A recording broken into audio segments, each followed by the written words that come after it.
When you need mealtime inspiration, it's worth shopping Kroger, where you'll find over 30,000 mouth-watering choices that excite your inner foodie. And no matter what tasty choice you make, you'll enjoy our everyday low prices, plus extra ways to save, like digital coupons worth over $600 each week. You can also save up to $1 off per gallon at the pump with fuel points. More savings and more inspiring flavors make shopping Kroger worth it every time. Kroger, fresh for everyone. Fuel restrictions apply. Thanks for choosing this free Anfield Index podcast. If you'd prefer to listen to this or any of our other shows without adverts, then now's the time to check out Anfield Index Pro. With AI Pro, you can supercharge your entire listening experience. You'll not only get all of our podcasts without the ads, but you'll have them far faster with our Quick Publish feature available exclusively for subscribers. AI Pro also puts you in the heart of our sound studio, with an option to listen to many of our shows live and interact with the podcasters in real time as the shows are recording. Upgrading couldn't be easier. AI Pro is available on all popular podcast platforms. Just head on over to AnfieldIndexPro.com and get started today. Hello and welcome to the Daily Red, your mid-afternoon catch-up on all things Liverpool FC on Wednesday the 24th of July. A little bit later these last few days, primarily because there's absolutely nothing going on, and I had been waiting to see if any news or anything of interest would pop up, and as usual, nothing has. That hasn't stopped the temper tantrums, but, you know, those come and go as they do. I did have one very funny young fella today trying to tell a group of us that the only reason that Liverpool bid for Moises Caicedo is because of young fellas pissing their pants on Twitter, which, to be fair, was amusing and also an insight into the mind frame of some of these people. It's nearly as funny as the whole PR nonsense. It really is. It was a PR bid. No, it wasn't. Thank you. Please, let's be serious for a second. What I did see was Ian Doyle say that this is the latest into a transfer window where we haven't bought anybody, and since like 1996 or something. Now, he did mention that in the summer of 2020, we were late in the window when we made moves that year as well. That, of course, was the COVID year when the previous season had finished quite late because of the stoppage, and then the 2020 season began even later with the first Premier League game taking place on the 12th of September. Our first signing that summer had been Costas. Then we did nothing for 6 whole weeks before signing Thiago and Diogo Jota in back-to-back days. So the fact that we were able to do that then and get deals of those magnitudes done, Thiago and Costas, quite quickly and quite efficiently, should give people a little bit of calm to know that the club can wrap deals up quickly. We wrapped Alexis up quickly last year. We wrapped Dominic up quickly. And I don't mean early, I mean quickly. From point of report that Liverpool were making a move to clarification that the deal was done was about 72 hours in both cases. These deals can get done quickly, and there's a number of players around Europe that could well be of interest to us who have release clauses.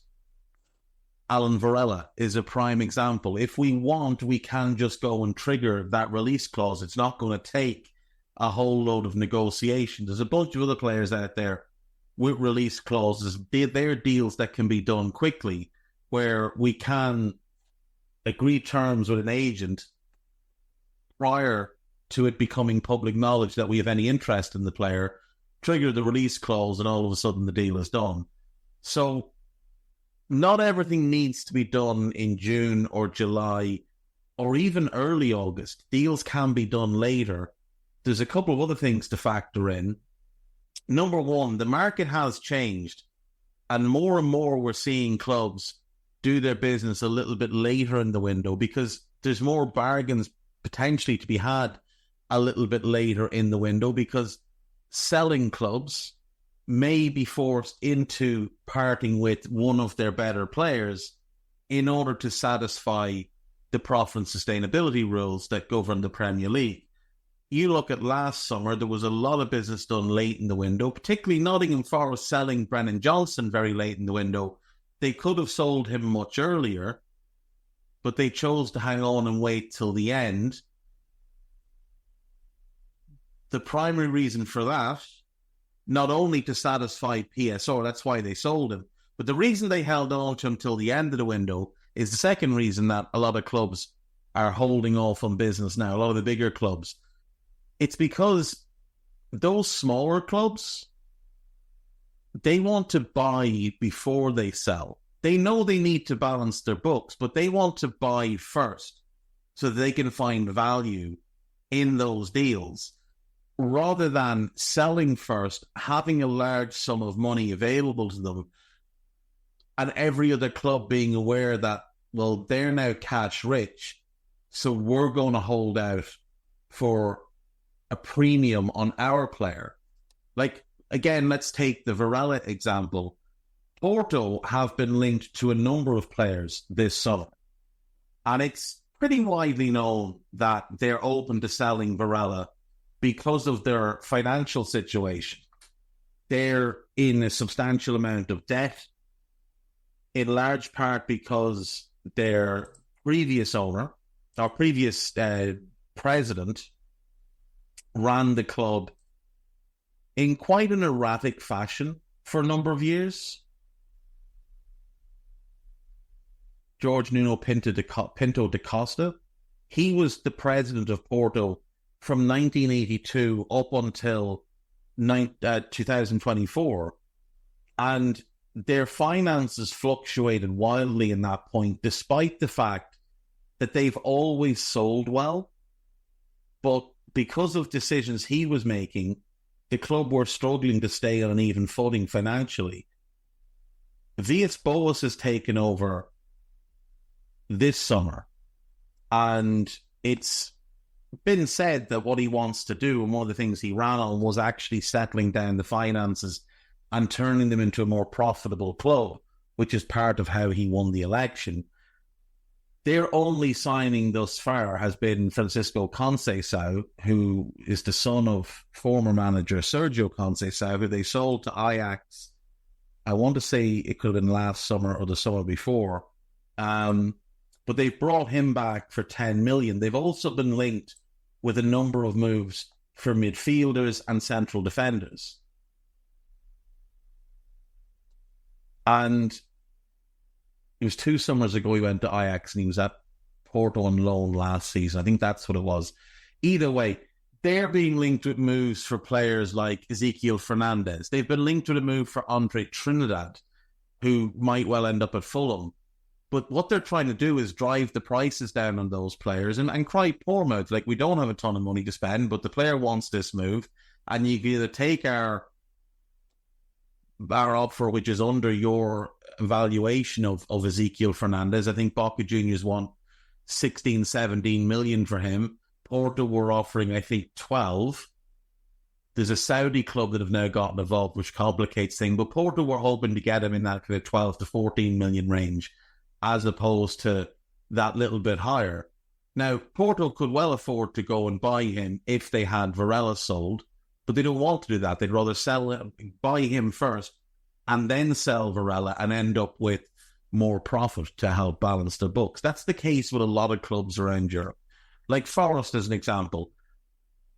Forest know that Murillo wants to go and play for a top club. They knew that when they bought him, that what they sold him on, getting him from Corinthians, was, we can be a stepping stone for you. We're a gateway into Europe for you. You come to us, you play in the Premier League, you can showcase your talents, you can get experience in one of the top leagues in the world, and then the top clubs will line up to buy you. Because when he was at Corinthians, a lot of the top clubs were looking at him, but there was some doubts over him. He's a 6-foot centre-back.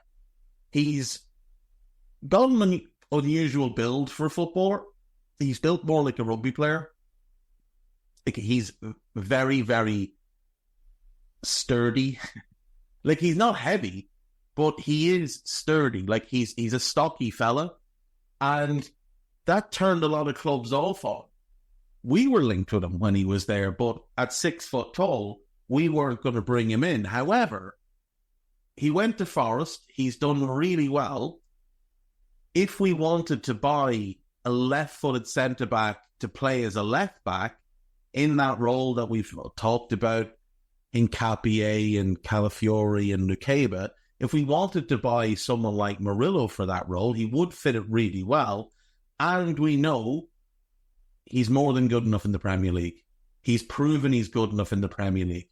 But for Forest, if they were to sell him, and let's just say they got 55 million for him, what do they pay? They paid around 20, I think.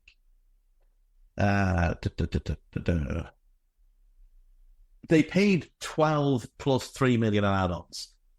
Let's say they get 50 for him. Now, that's a 35 million profit. That's great business for Forest. The issue is they have to go and replace him.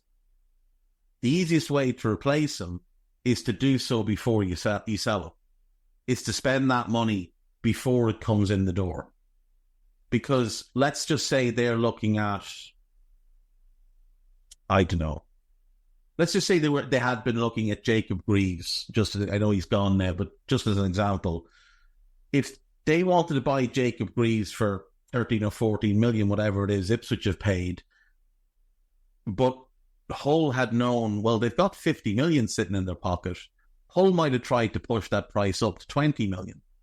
And while 6 million might not seem like a huge sum of money to a club like us, it's a huge sum of money to a club like Forest, who thread the line on PSR every single year. So you'll get a lot of reasons for a lack of movement right now. And if we look at the Premier League transfers thus far in this window, I know Arsenal might get Calafiori done, but it's not done yet. So thus far, on the 24th of July, Arsenal have done nothing. They haven't improved themselves. David Raya is in permanently. That was agreed last summer. They've done nothing thus far. And the Calafiori deal has been dragging on now for probably 3 weeks. Again, it'll probably get done, but as of today, it's not done yet. Villa have obviously had a really good window. Villa have done tremendous business. But they're an outlier in this window. Bournemouth have done nothing. Now, I know we're not going to compare ourselves to Bournemouth, but thus far, the only thing they've done is brought in Alex Paulson, who's a young New Zealander goalkeeper, for about 2 million quid. He's unlikely to play for them, so they're going to be the same team they were last year. Brentford have done nothing. Igor Thiago was done in January. Brighton, they've signed Minta, Weaver and Yalcoy. They've had a really good summer so far. Credit to them. They'll be better off. Chelsea, they've been busy, but Chelsea have been busy for years and years and years, and none of it has made any difference. And if you look at the players they've signed, do any of them strike you as a starter? Other than Tosin and Dewsbury Hall, I doubt any of them play a minute of first-team football in the coming season. So they've signed a couple of squad players. Are we losing our mind that the team that finished in mid-table has signed a couple of squad players? Crystal Palace brought in Chadi Riyad and Daichi Kamada, but they lost Michael Olise, so they've gotten worse in the balance. Everton, Iliman Ndiaye in, Amadou Onana, Ben Godfrey and Lewis Dobbin out. They also signed Tim Orugbunam. They haven't got any better. They've gotten worse based in their window. Fulham haven't done anything except lose Joe Pellegrini. They've gotten significantly worse. Ipswich are newly promoted. They have to be aggressive. They have to go and get deals done. I like what they've done, but again, they're not a team that we need to concern ourselves with. Leicester, Okoli's the only player they've signed that A, wasn't there last year, and B, is actually going to make a difference for them. But again, not someone we want to concern ourselves with. Man City, they've brought in Savio. That's a deal that was done ages ago. Like, everybody's known about that deal since, like, February. And is he going to start for them? I would have doubts. He's a really talented player, don't get me wrong, but they've not improved their starting 11, and it's a starting 11 that is aging in a number of positions and showed some signs of wear and tear last year. United have overpaid for Lenny Yoro and overpaid for Josh Xerxes, but they've got new owner syndrome. They've got a new owner trying to be real splashy, trying to show they're real clever, going out and getting certain players, but overpaying for players that really and truly are not going to upgrade them on what they were last year. United have not improved from what they were the season gone.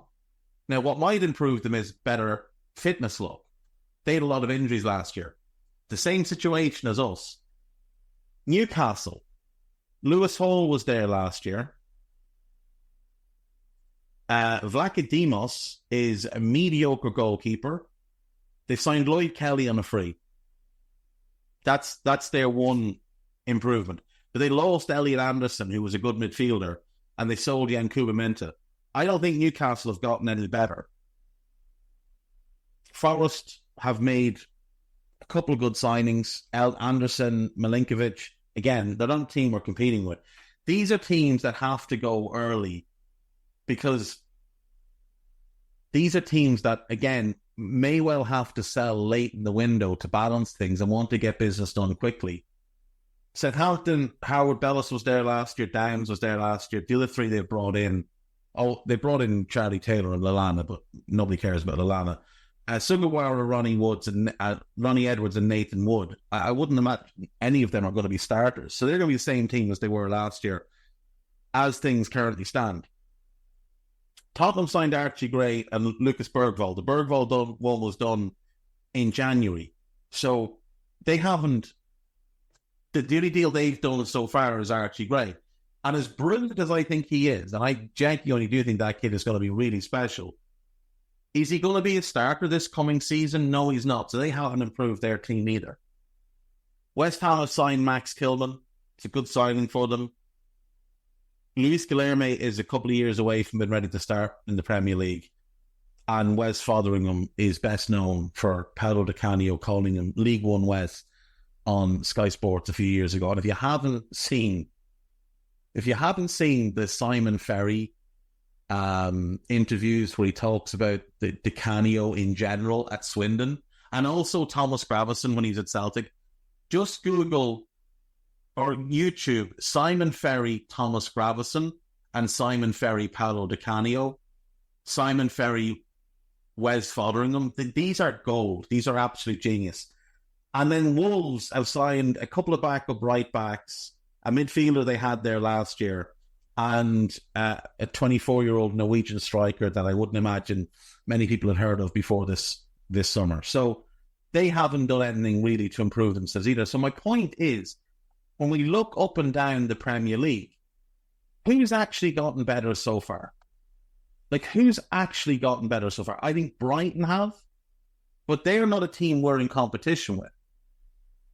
The only team that I would say, out of what I think is now a big eight, us, United, Arsenal, City, Chelsea, Spurs, the Toon, and Villa, I think the only club that have significantly improved themselves from that group is Villa. Arsenal haven't.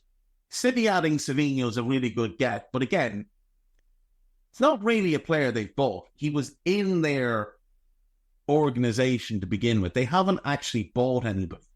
Like, Troyes are not getting 25 million quid from Manchester City for that player. Zero chance of it. City are not sending a penny out.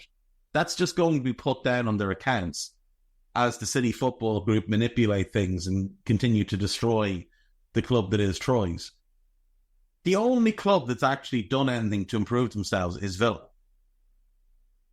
When you need mealtime inspiration, it's worth shopping Kroger, where you'll find over 30,000 mouth-watering choices that excite your inner foodie. And no matter what tasty choice you make, you'll enjoy our everyday low prices, plus extra ways to save, like digital coupons worth over $600 each week. You can also save up to $1 off per gallon at the pump with fuel points. More savings and more inspiring flavors make shopping Kroger worth it every time. Kroger, fresh for everyone. Fuel restrictions apply.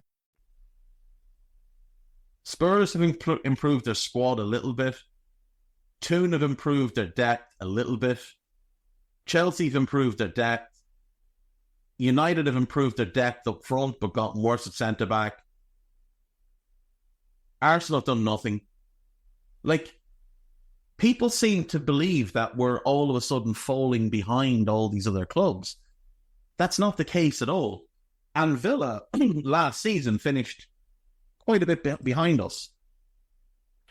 Like, it's not like a thing where Villa finished 2 points behind us and now all of a sudden you're looking at it and thinking, okay, well, we should be getting worried. They finished 14 points behind us.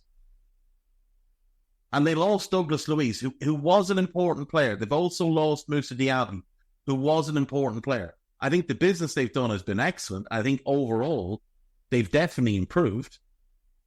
I don't think you can argue that they've improved. And they've done it without spending mega amounts. Like, with Diaby gone, you're looking at, 50 million for him? 55, I think. They got 42.5 for Douglas Luiz, 20 million for Omari Kellerman, 10 million for Eric Bunham. That's really good business. Now, obviously, some of that is just financial chicanery. You look what they've brought in. Lewis Dobbin for 10 million. So that cancels out the Eric Bunham deal. Ian Matson for 37.5 and Ross Barkley for 5. That cancels out the Douglas Luiz deal. Illing Jr. and Baranchia, those add up to just shy of 20 million, covered by the Omari Kellerman deal. Onana is covered by the Diaby deal. So the only real output of money you could look at is Cameron Archer. I think they paid 14 million to bring him back, and Jadon Philligan, who they paid 13 million for. When you look at the differences, they probably spent about 20 million net.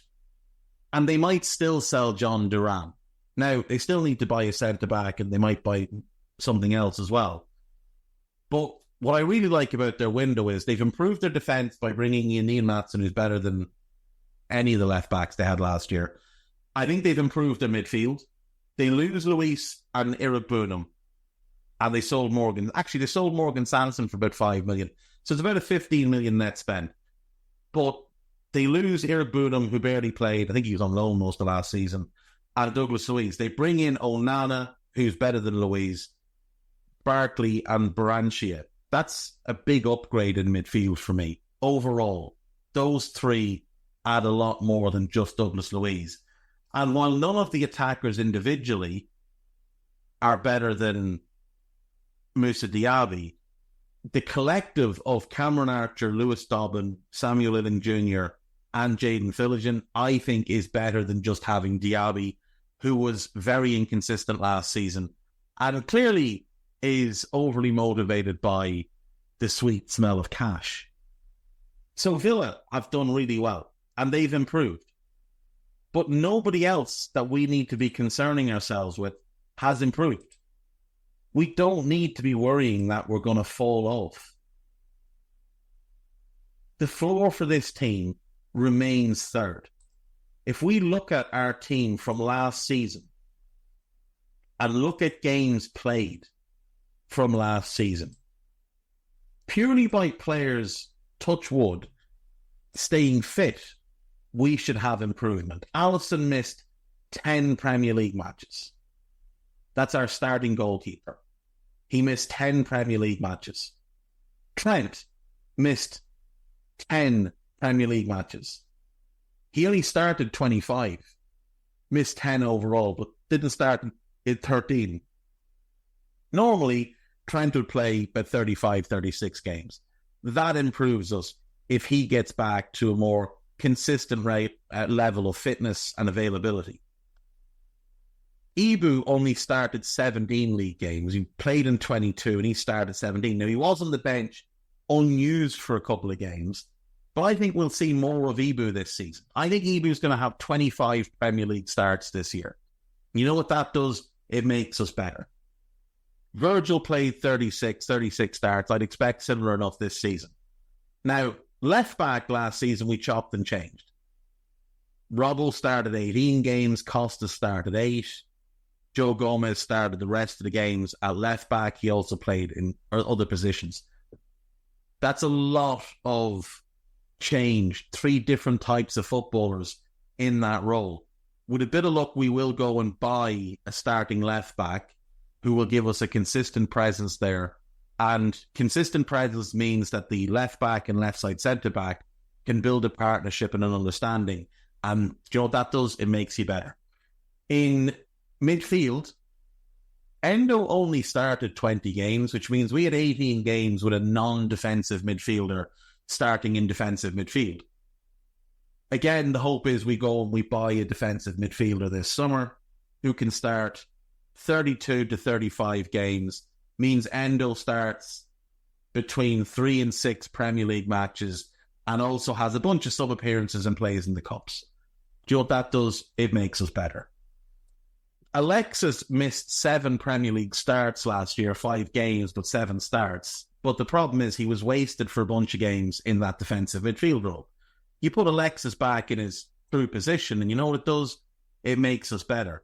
Dominic Szoboszlai had an up and down season. Second season, I expect more from him, hopefully not being used as a cart horse. He also missed 13 starts last season. You know what I expect from him? I expect him to be better, which will make us better. Harvey Elliott's a year older. Curtis Jones is a year older. Curtis Jones missed a lot of last season through injury. Hopefully he can bounce back. That will also make us better. Harvey getting more experience, more reps, more minutes. That will make us better. Stefan Bajcetic is back. I don't think he should play a whole lot, but the addition of him into the squad can keep things fresh. That helps make us better. In attack, Mohamed Salah missed 5 games, but missed 10 starts. That's not like Mohamed Salah at all.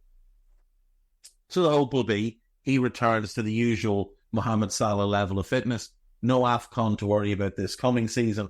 He should get better.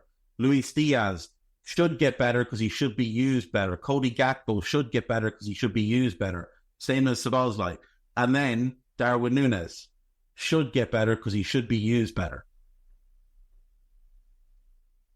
You see, with a lot of injuries last year, we played a very silly shape that left us far too open defensively. There was a lot of chopping and changing, a lot of poor decisions made, and we haven't used the players we've signed in recent years very well.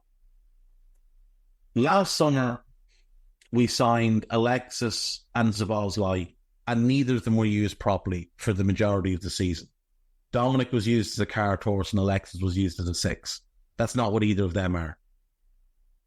Ryan Gravenberch, with a bit of luck, gets a bit of moxie about him this year and is better, and that will help. Endo playing less will mean that when he does play, he can be more impactful, and that will help.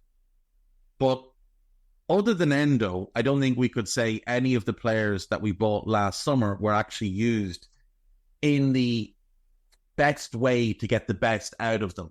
Alexis had a really good season, but he's capable of a lot more if he's used properly. Go back the previous season. Cody. Does anyone think Cody Gakpo has been used to the optimum level? Does anyone think Darwin is fulfilling his potential the way he's been used? How in and out of the team he was at the start of the year, then being played on the left in some games, and it just wasn't very good. Previous season. Luis Diaz. Anyone think he's been used well? Anyone think Luis Diaz even resembles the player that we signed? Like, let's not forget that when he first arrived, he was coming off having been exceptional for Porto and then was really good for us in that first 5 months as we chased the quadruple. And then he started the 22-23 season quite well. And then he got injured, and he's never quite been the same, but his role has also not been the same because the shape of the team changed, and it didn't change in a way that suited him.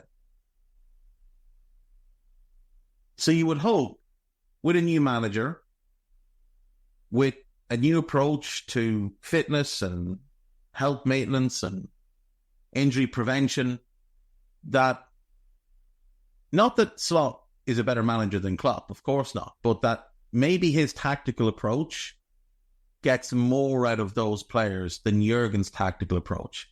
His possession is undoubtedly better than Jurgen's possession. The patterns of play are more defined.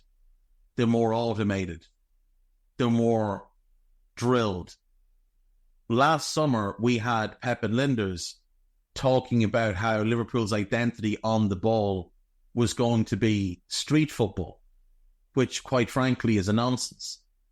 And you can go and find the interview and talk about them building a street football cage, I think where Jurgen's paddle court had been.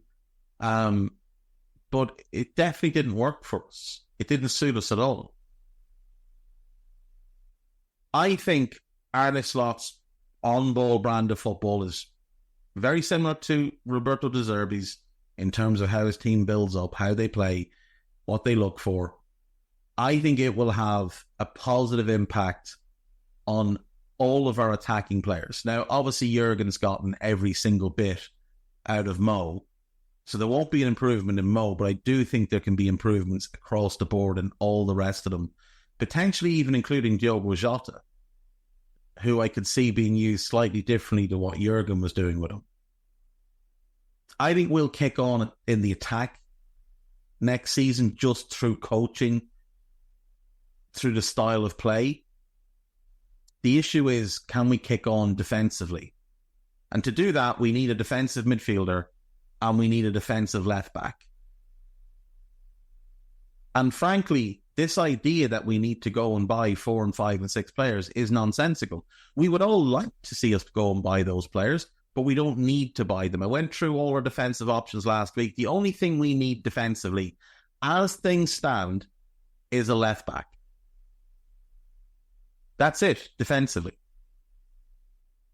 Right back, we're good. Centre back, we're good. Get that left back in, we're sorted. Keepers are sorted. We need that. We need the defensive midfielder. We get those done, we're good to go. We are good to go for this season. Now, we would all like a right winger to back up Mo. We would all like another centre back to maybe be an upgrade on Sepp Vandenberg.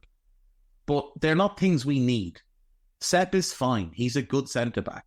Harvey Elliott is fine as a backup right winger because remember, Arne uses his wingers differently than Jurgen does. They're not going to play the same role. Luis Diaz is no longer going to be asked to be an inside forward. He's going to be a winger, which is what he was bought to be. Cody Gakpo won't be getting used in midfield. Likely won't play much as a 9. He'll be back playing wide. Those two should improve significantly under the new manager, which means that the want that we all have for a left winger should be mitigated. Now, if your want is Anthony Gordon, you need to go and seek professional help. The centre-back thing, if Vandenberg leaves, then yeah, we're going to need a centre-back. But if he doesn't, we don't. Left-back, defensive midfielder. Today is the 24th. There are, I think, 38 days left in the transfer window. So 5.5 weeks. That's more than enough time to go and get deals done. We don't know that there are things in place because the only stuff that comes out of Liverpool is what Liverpool want to come out. And all the spoofers, like Fabrizio, like Nico Schiller, like the made-up fellas on Twitter who aren't real. Like, there are multiple accounts on Twitter that are not real people that present themselves as journalists that have well over 100,000 followers because people are sheep and desperate for any kind of news. None of them know anything about Liverpool. Ben Jacobs, Graham Bailey, Peter O'Rourke, Steve Kay, Jack Talbot, all of these spoofers, none of them have a breeze what's going on. None of them. And anything they say is purely for interaction. It's purely clickbait, either for some crappy site that they write for or for their own Twitter revenue. That's what it's all about for them. It's a grift. Even a lot of the local journalists don't have great insight and will only find things out when the club want them to find things out. From Pierce to Joyce to Hunter to Bascombe to whoever else, Davy Lynch, all of them. They'll have their sources, but unless they're in that inner circle, which they're unlikely to be, because Richard Hughes is brand new to the club, Michael Edwards is just back, it's very unlikely they'll know what Liverpool are actually doing until the club want them to know. So we don't know that we don't have 2 or 3 deals already in place, where we might have already agreed with Porto, look, this is what we're going to do. We're going to trigger his release clause, but we're going to do it at this point in August. Hughes already said it will likely be August before we do anything. And yet we're still a week away from August, and the amount of soiled underwear that I see on Twitter every single day from young fellas who need more electrolytes in their system because they keep just randomly pissing themselves is staggering. Staggering. And you've got the Pied Piper down in Limerick just whistling his tune and all of these weird lads just following him. And I think Challin's a really nice guy. A really nice guy. He's a good human. But he's mad as a box of frogs. And the whole thing is about attention. The whole kit and caboodle is about attention. Change my mind. This is Anfield. Liverpool will feel the pain of missing players this pre-season, but their time away is key. It absolutely is. Rest, lovely rest is very important. What is this garbage? Do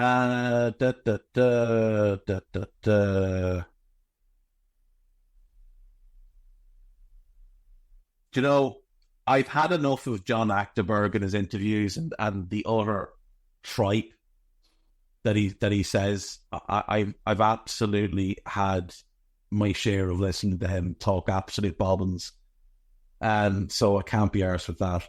Anfield Watch, have you got anything for us? There's plenty of stuff on This Is Anfield. Go and have a look when you get a chance. But the Achterberg stuff is just beginning to annoy me now at this point. Like the Allison stuff yesterday, it's just utter shite. Major Arne Slot commitment set to delay Liverpool transfers. How Stefan Bajcetic and Tyler Morton can prove that Liverpool don't need to buy a sixth this summer. Given neither of them are defensive midfielders, that's a very, very silly statement. Not possible Liverpool place transfer on the back burner. PSV want to buy Sepp. They don't have the money. We'll see what happens. Kubo deal close. No, it's not. There's a bunch of pieces about Arne Slot. Again, there's more John Achterberg related garbage. What is this Arne Slot commitment that we're looking at here? A major commitment by Arne Slot will delay any incoming transfers. Yada, yada. The Reds are only one of 2 clubs who have made a permanent transfer, except that they're not, because a lot of those deals were done before, or they're whatever. The stupid fucking way of framing it. The Athletic points out the Dutchman is committed to developing an existing prop academy. That's just something looking for clicks. Why have I clicked on that? Must text Maguire and tell him his website's running nonsense again. Liverpool are in America. The lads all look like McDonald's employees in those kits. Nothing against McDonald's employees, but I just don't like I don't like the training gear, to be honest, or the tracksuits or whatever.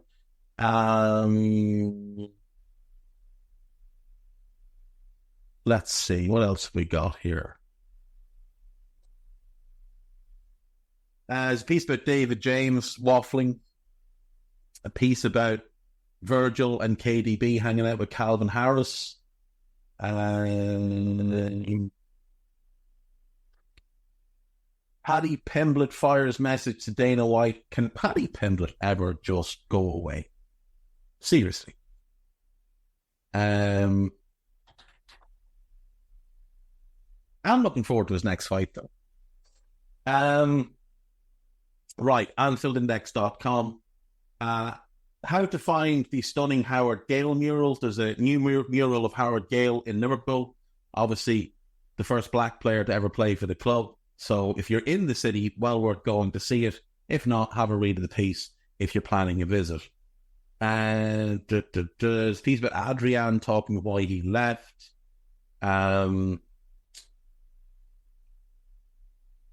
Liverpool's latest transfer target. We'll have a look at that. Didi Hamann has made some predictions, so you can read about those. Who is this? Oh, yeah, this piece is about Kubo. Podcast-wise, we have been busy again. So there is the Pro Plus I did the other day. There's the new transfer show with Trev and Dave. There's a new Scouted, which is up, where we looked at the business done by the other Premier League clubs that I've been through again today. And there is another Scouted recorded where we had a look at the Olympics, among other things. So do check all of those out, and I'll see you all tomorrow. Take care of yourselves. Keep your underpants clean. Good lads and ladies. Bye-bye.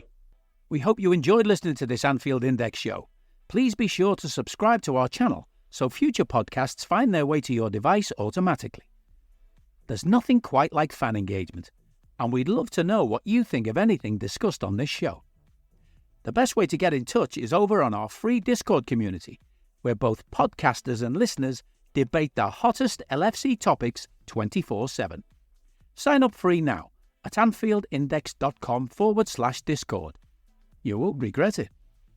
You can also follow us on Twitter at Anfield Index and find us on Facebook by searching for Anfield Index. Oh, and before you go, we'd love it if you could leave us a 5-star review on your favourite podcast app. It only takes a couple of seconds, and it means the world to the people who create these free shows. Sports Social Podcast Network.